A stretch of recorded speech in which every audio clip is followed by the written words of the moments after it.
আমরা লিনকে দেখতে পাই তার সৎ বাবা তাকে বাড়ি থেকে বের করে দিচ্ছিল।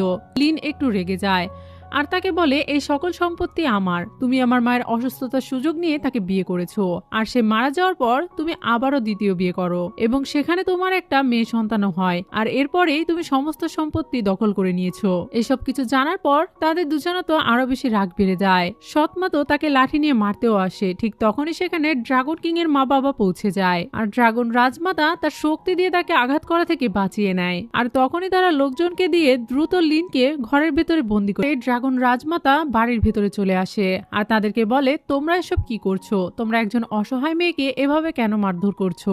এদিকে তারা দুজন যখন খেয়াল করে তাদের পোশাক খুব একটা দামি নয়, তখন তারা তাদের সাথে খারাপ ব্যবহার করতে শুরু করে। তখনই একজন দাসী সামনে আসে এবং তাদের দুজনকে সব সত্যি কথা খুলে বলে এবং তখনই তারা দুজন তাদের আসল রূপে চলে আসে আর তাদেরকে বলে তারা দুজন হলো স্বর্গের ড্রাগন মহারাজ এবং মহারানী। এটা জানার সাথে সাথেই তো তারা তিনজন তাদের সামনে মাথা নত করে ক্ষমা চাইতে শুরু করে। কিন্তু রাজমাতা তাদের এসব বিষয়ে খুব একটা লক্ষ্য দেয় না আর সে তার জাদু দিয়ে ওই জুতোটা তাদের সামনে আনে, তাকে ওই জুতোটা ট্রাই করতে বলে।